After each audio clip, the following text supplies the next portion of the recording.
రాజకీయ నాయకులు ఎమ్మెల్యే కానీ ఎంపీ కానీ ముఖ్యమంత్రులు కానీ అయిపోయిన తర్వాత వాళ్ళు పెన్షన్లు తీసుకోవడం ఎంతవరకు కరెక్ట్? కోటాను కోట్ల ఆస్తి ఉంటుంది వీళ్ళకి, పెన్షన్లు తీసుకోవడం ఎంతవరకు కరెక్ట్? కోట్ల ఆస్తి వాస్తవం చెప్తున్నా. కోట్ల ఆస్తి కొందరు అక్రమంగా చేసుకున్నది. గవర్నమెంట్ ఏమో కోట్లు ఇవ్వదు కదా శాలరీ. ఇప్పుడు 2,50,000 2,00,000 ఉంది. కోట్లు ఇప్పుడు ఉన్న మీరే చెప్పండి. ఇప్పుడు ఉన్న ఇన్ఫ్లేషన్, ద్రవ్యోల్బణం ఎంత పెరిగిపోయింది రేట్లు. దానికి ఇప్పుడు సాఫ్ట్వేర్ ఉద్యోగం చేసుకున్నాడు నాకు తెలిసిన ఒక అతను, ఫారెన్లో వెళ్ళి జాబ్ చేస్తున్నాడు. యాక్చువల్గా అతనికి జీతం వచ్చి నెలకి 4 లక్షలు.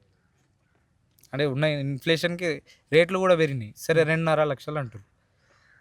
ప్రతి ఒక్క రాజకీయ నాయకుడు అంటే చెప్పాలో చెప్పదో తెలియదు, చెప్తున్నా. అంటే సిస్టమ్ గురించి చెప్తున్నా. చెప్పండి. ఆ సిస్టమ్ మార్చాలనే మేము వచ్చేది. సిస్టమ్ని మార్చాలి. ఏదైతే ఉందో ఆ సిస్టమ్, అసలు అవినీతి జరగొద్దు అని చెప్పి ఇప్పుడు ప్రివెన్షన్ ఆఫ్ కరప్షన్ యాక్ట్ ఉంది 13A.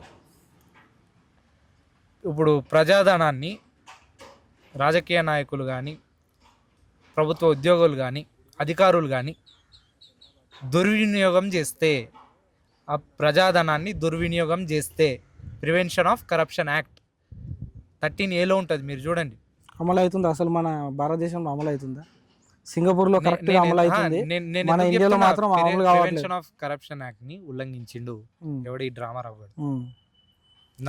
ఈ డబ్బుల్ని ట్రాన్స్ఫర్ చేసిన అంటుండు కదా, ఆ చట్టాన్ని ఉల్లంఘించినట్టే కదా, అందుకే యాక్షన్ తీసుకుంటారు.